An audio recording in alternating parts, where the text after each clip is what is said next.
ingin menampilkan drama kami yang berjudul Hikayat Teku Si Putuk Petakulu.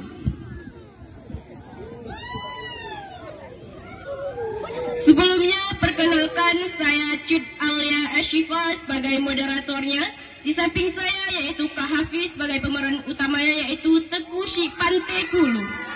Dan di sampingnya yaitu sebagai pemuda. Dan di sampingnya yaitu sebagai orang desa. Dan di sampingnya yaitu sebagai pasukan Belanda. Dan di sampingnya yaitu sebagai ibu-ibu desa.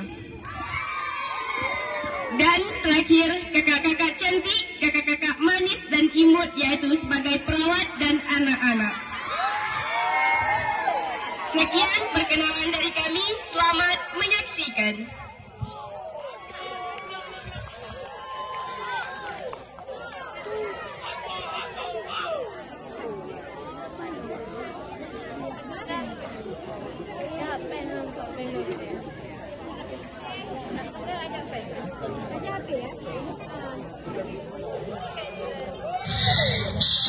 Dan tersebutlah kisah di tanah Rencong, di negeri Aceh yang diberkahi Tuhan.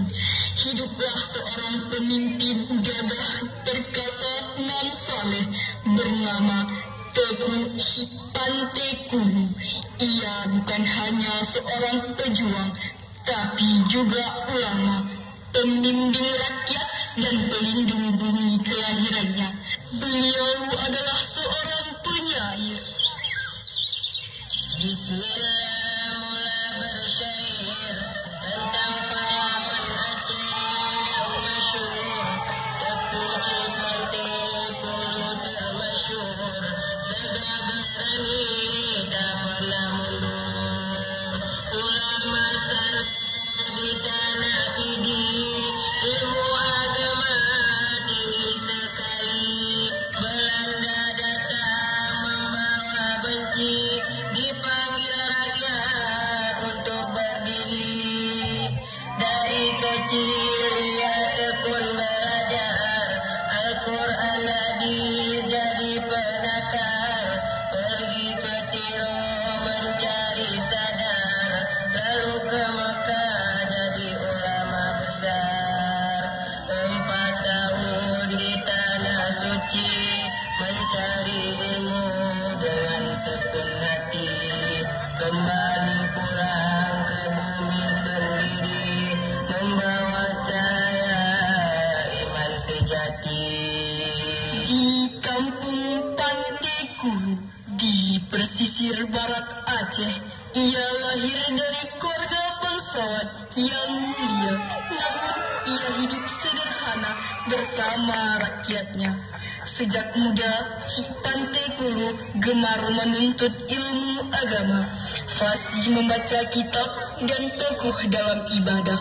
Namun hatinya tidak pernah tenang melihat bumi Aceh dijajah oleh kafir Belanda. Maka tak kala pasukan Belanda menjajakan kaki di tanah Aceh, berkibarlah bendera perlawanan. Teku Si Pantekulu pun mengangkat rencong dan berseru kepada rakyat. Masyarakat, bersapa Manu, bersapa. Wahai anak bangsa, apakah kalian rela tanah moyang kita diinjak-injak penjajah? Mari kita lawan dengan iman dan keberanian. Kami tak rela, tuanku, darah kami akan tumpah demi bumi Aceh. Lebih baik mati syahid daripada hidup hina di bawah Belanda.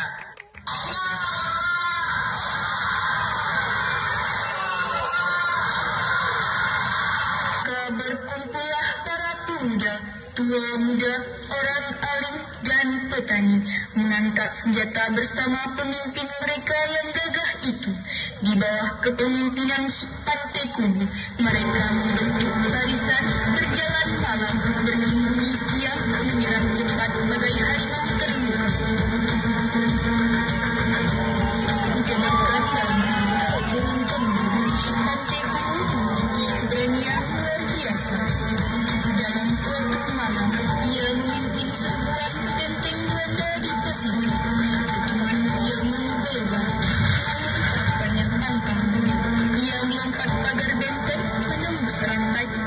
membebaskan tawanan, lalu lenyap ke hutan seperti bayang-bayang burung.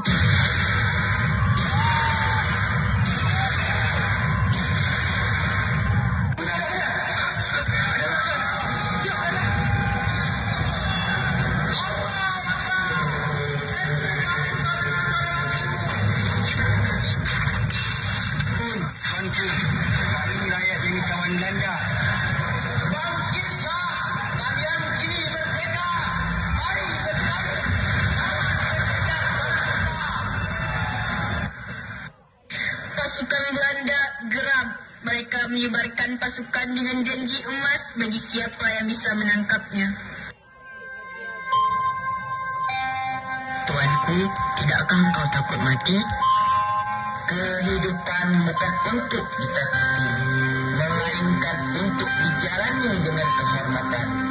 Jika syahid jadi penutup umurku, maka itulah sebaik-baiknya aku. Bersamamu kembali.